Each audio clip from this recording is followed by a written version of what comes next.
You're tuned into Inside Lowell. Inside Lowell podcast brought to you in part by Washington Savings Bank, serving the greater Lowell community for over 130 years. Make the switch now to Washington Savings Bank. Reverie 73, Lowell's #1 cannabis shop. Elevate your cannabis experience at Reverie 73. Hafner's, heating and cooling homes and businesses for nearly a century. Hafner's, it kicks. And by Boston North Company, restaurant and retail solutions for your business. That's Boston North. And now, time for another Inside Lowell podcast. Inside Lowell. If Lowell is your home, this is your place.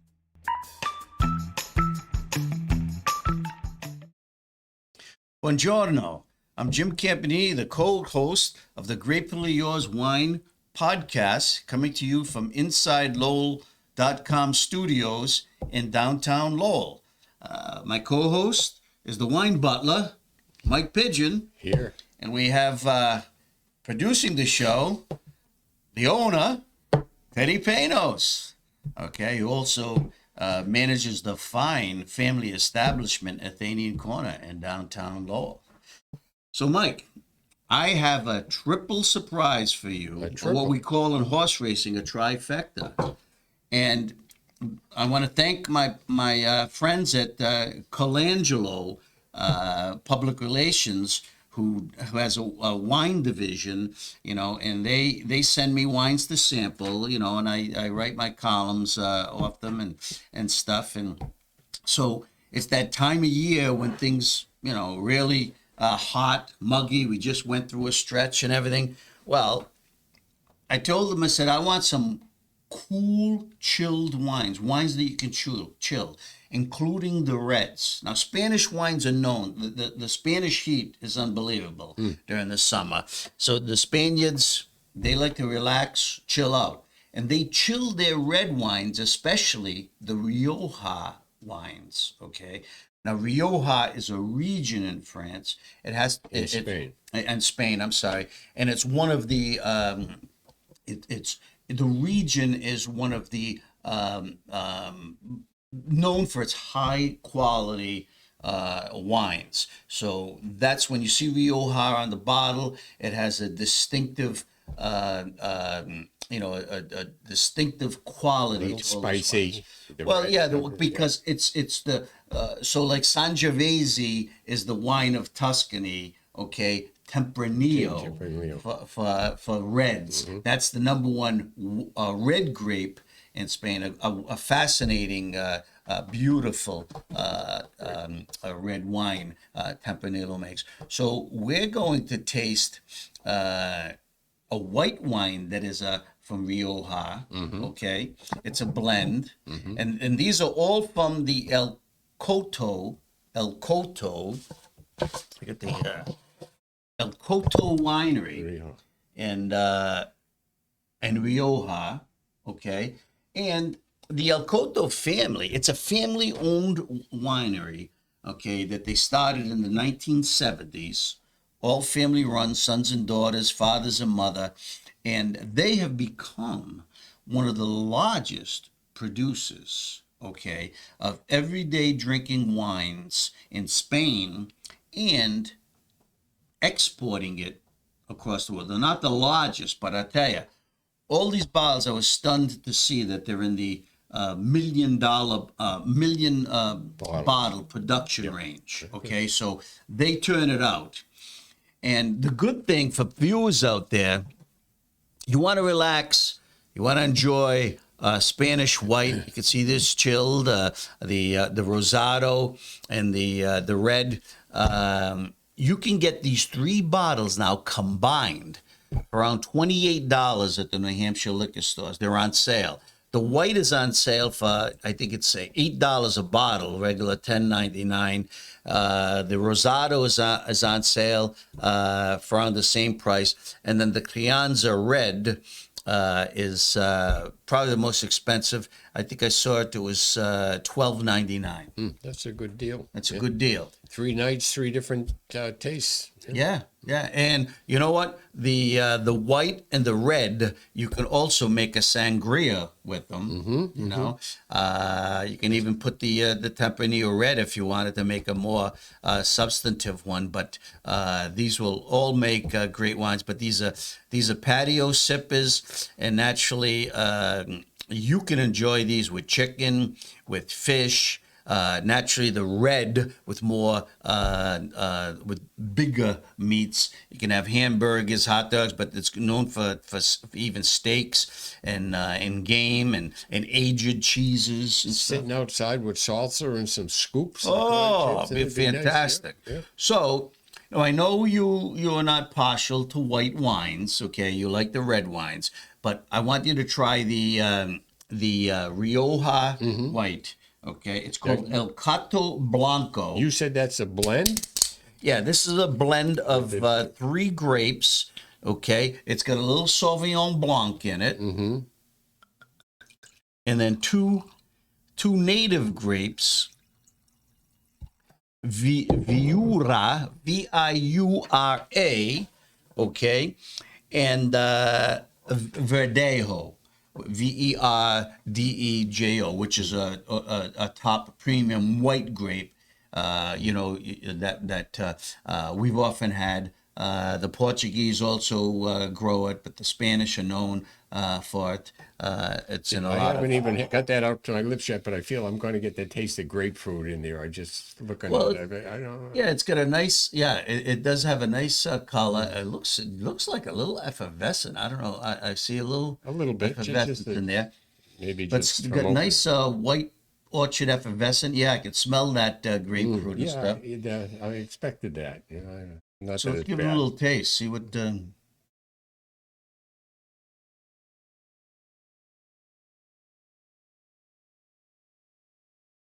Oh, Different from what I've had before in other whites.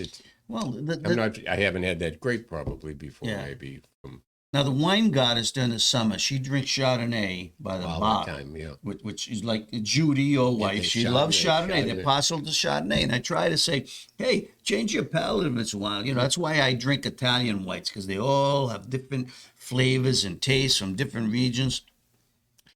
And that's why I like to experiment with white wines from different regions. And this one, now, this is very refreshing. It's light, It airy. is light. It's airy. And I like the apple citrusy flavors in it, Yeah, and it's not a strong apple citrus. That's right. Yeah, It's delicate. Like it comes across with the taste, but it's not.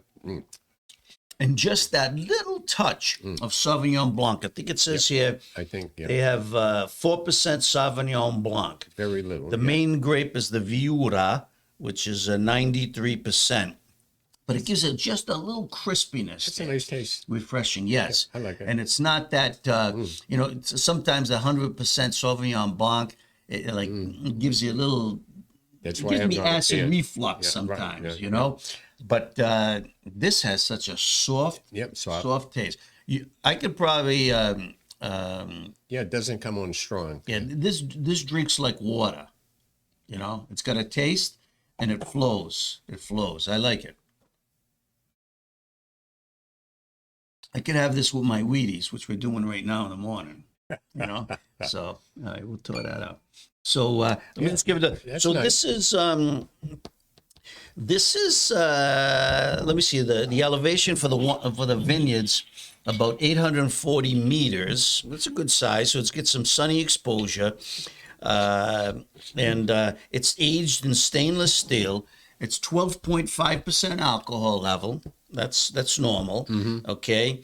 And 4 grams of residual sugar per liter. Okay.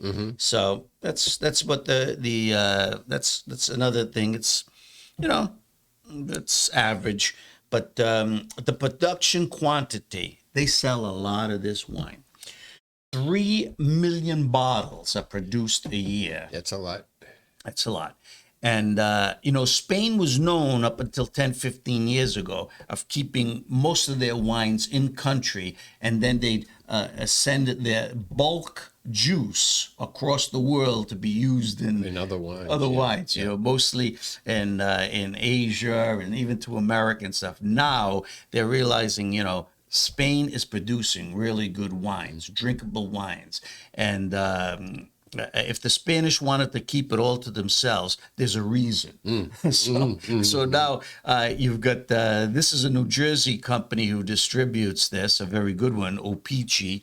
And I tell you, so we're onto something good here because, you know, where else are you going to get a trifecta like this that you can buy and taste and try for, you know, 3 wines for $28? So we're going to try.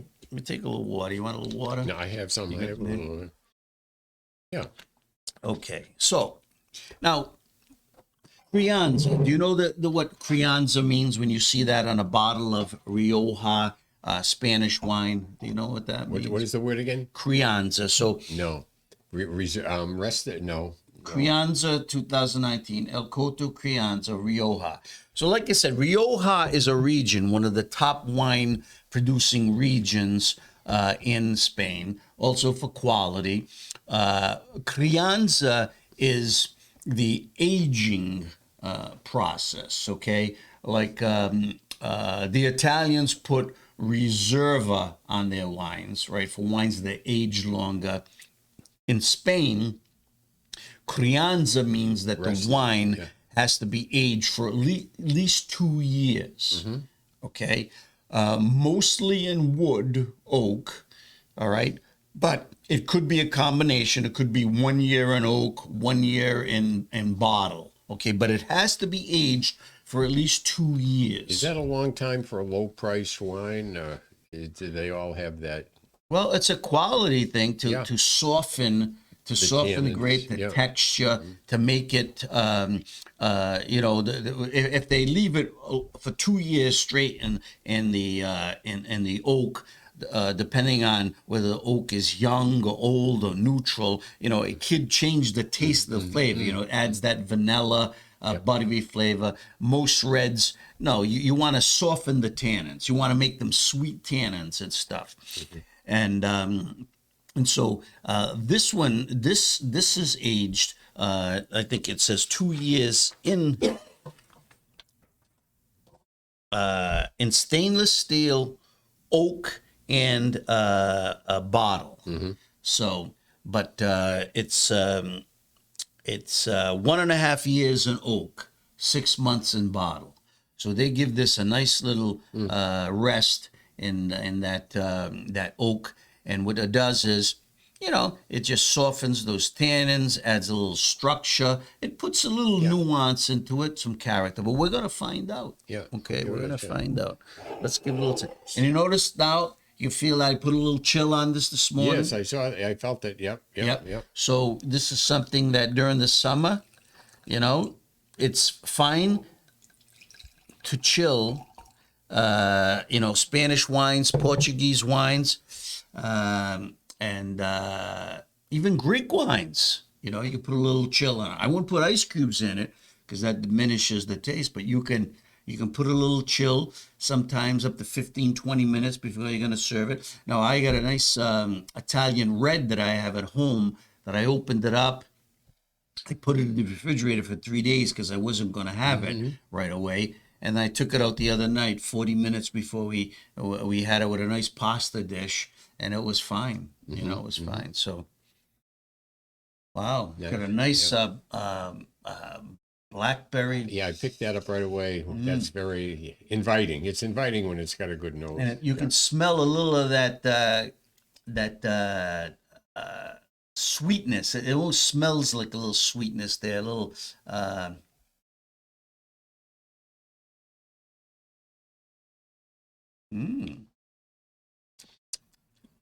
Little more sting to it too. Is that like, that must be another percentage high on the alcohol level? I'd say 13.5. 14.5. 14.5. Yeah, it tastes good compared. It's got a nice spicy bite at the end of it. 2 glasses would be enough of that. That's like 14.5. That's but it's got a smooth texture. I mean, those tannins, as I say, the tannins are sweet, but it's got a lot of that dark that dark fruit flavor, cherry, blackberry, but it's got the pepper and there's a touch of like There's enough bite to it that no matter what you were eating, and then you took the wine, you'd taste that wine. It'd stand out with the food. Oh, it's got a nice. I'm trying to figure out. It's not. It's like a little soft licorice, that black licorice or something in there. Little bit. Yep, little. Yeah. Another good tasting wine. I'm thinking. I know, for $12.95. That's what I'm thinking of. That's what I'm thinking. I mean, of. it's definitely got a quality level to it. Let me see what it says here on the bottle. I mean, Tempranillo is one of my favorites. Yeah.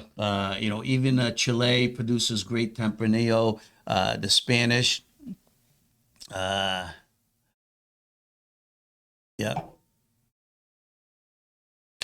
El Coto Crianza is exceptionally balanced with layers of fresh raspberry, cherry, spice, and toasted oak, building to a silky finish. Well, it is silky. I think you'd really enjoy this, and I think that for $12.99, it's worth a try for definitely for any barbecue or just sipping. I mean, I'd put a little chill on it. Not you don't want it freezing cold. You don't do that. You just that just suppresses the flavors and everything. But just I don't think there's anything wrong at this time of the year putting a chill on any red wine. Yeah, I know. Just not a whole freeze, but a little chill. Oh, the other thing, the winery practices sustainable farming. So it doesn't say organic on the I don't think on the bottle. But sustainable farming is different from organic. So they'd have organic if it was. Yeah.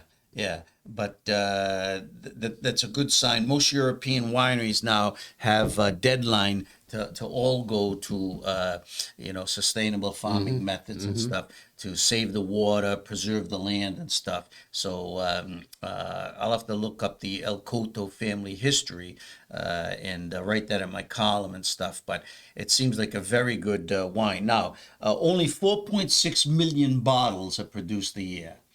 That's a big number to me. That's a big number. Only. So it's mass produced and it's pretty good for a mass produced wine. The quality is there, and the price you would say. I mean, normally under the circumstances, tasting wine, I say this was a $15 to $20 wine. It's a bargain at $12. And even that white wine, if you're buying Chardonnay in the $10 to $15 range, I'd say give your palate a break and try something new and refreshing. That is a nice sipper from Spain. It is, like you said, $12 to $15. A lot of wines today, because of the prices going up, a lot of them aren't that good at $12 to $15 either. So this one at that is, you're definitely right, at $15, $18. Yeah. I think I'm going to entice the wine goddess tonight with this. I think she'd really like this because it's got a dry finish, but it's there's got a lift there. There's fruit. There's nice fruit flavors in it. So it really gives you. If I put a bag over this and serve to her, I think she'd think this was one of my finer. I know she's like Italian almost solid wines. Chardonnays, but I've been with you when she's had reds before, and she has a good palate for reds. She knows her wine, so have her take a sip there. So our last wine, let's give a shot to this rosé. Let's clean these glasses up a little, okay? Because it is rosé season. Swirl it around and dump that out, okay? Now, there are a few, like I said, Chile, the Spaniards, Portugal, they have some great native grapes, and Tempranillo is just, a fantastic red grape. But they also have one of my favorite grapes from southern France in here. They call it in Spain Garnacha, which is Grenache. So this is a Grenache Tempranillo blend. What a beautiful color. Look at that color. Most rosés now are so light. It's a little orangey, You can't even see it. They're pale. They call them pale. So pale that they almost give a little blueness to a blue tint. That's what they seem to be going for in Provence, France, where they make some of the best rosés. But this has a nice color. It's a bold color. And imagine it's got for rosé a nice, robust, and I don't mean that in a harsh way, robust taste. I think I like my rosés to have some character, you know? So, mild nose. Smell anything distinctive? You know, I'm not a fan of rosés. I just, but now this has a much more grapefruity nose to it than the white. You think you really? Yeah. This was I'm my. expecting it to be a little more stronger if when I put it up, and maybe not that likable to me. I'll try it.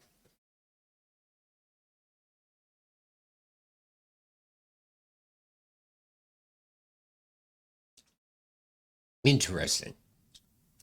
I know you don't like rosé. Yeah, not as I love strong. rosé. Yeah. See, so This definitely comes through though with that that cherry raspberry flavor, you know, and it's got brightness to it. It's not overpowering. It's not really doesn't. Maybe that's a good point, though. Yeah. Oh no. It doesn't overpower the palate in any way. I mean, most rosés are light, drinkable, airy, and you know this one has a. I feel it back here. It gives me that almost like electricity, a little electricity in the back, you know, with a little acidity. All right. I think it would be good for salmon, you know, a little seafood appetizers, shrimp, you know. I'd still have this with the salmon too. Yeah, you could. I'd You go could. with the, you know me, Jim. I'm not a big rosé. Let me see what they say here on this. 1 million bottles of this is produced a year, produced from 90% Tempranillo and 10% Ganaca, all estate-grown grapes. Round and elegant on the palate, this rosado is fermented at low temperatures to maximize the strawberry and red currant aromas and flavors. Enjoy chilled with your favorite salad, it says. Okay? Yeah. So, and it's aged 100% in stainless steel. Yep. So, it's worth a try. 13.5% alcohol. It's funny you were naming the taste, and yeah, when you said strawberry, I'm saying that's what it is. A little bit of just not quite ripe strawberries. Yeah. You think they're Parley Farm strawberries? I don't know. But the best part with these, and I've become fond of screw tops, let me tell you. They're easy to deal with. And where's my other one? What happened to my other screw top? Oh, there it is. I already got it. I put it Look on. how easy it is. You put these back in the refrigerator. I open these up. But you know what? These will last in the refrigerator for the rest of the week. The wife and I be sipping on them unless Mike comes by with his lovely wife, Judy. I'll cork this up. We'll have this with some, meal later in the week and everything. But I think for you out there who might be taking a trip to your local liquor store or up to New Hampshire, I know they have them in the New Hampshire liquor store. You should look for these in the, in the Special buys, is it in well, that section? I hope that they don't. New Hampshire doesn't put the three wines together. Like you think in the Spain, it should be all together. Sometimes they put all the rosés together from different countries. But hopefully these wines will be close together. But just remember the name El Coto, easy, C-O-T-O. Hey, you know what? For $28, they're on sale now. Get them and try them. Tell me what you think. Write to me. J. Campanini at Comcast.net or through InsideLowell.com, the website. Tell me what you think, but I think you'd be bowled over by these. I like the white. The rosado is very drinkable, easy drinking. And this red is a bargain at $12.99. That was very good. I really enjoyed really those two there. It's always good to get people's response to see if we're on the right track with them as far as what we like and they might like. but for something different, and it's good to explore. Any closing thoughts, Mike? No, that was a good day. Some wines we haven't tasted before. We've done a number, so it's hard to come up with new wines from interest of the people. So good.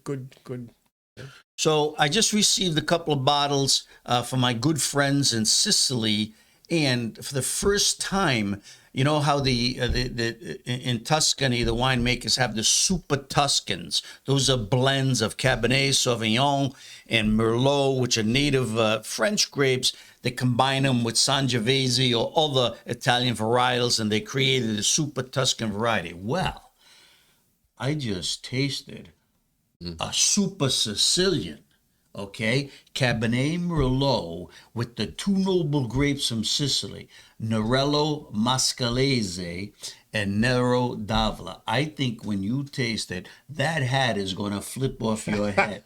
So we're going to try that next week. It's always something to look forward and I to. just termed that. That's a trademark. You can't use it. Super Sicilian. I'm going to carry that all the way up. All 3 trips to Sicily next year. There you go. So when you see us next week, get ready for the Super Sicilian. In the meantime, have a great week, and may the wine be with you. Even though the glass is empty.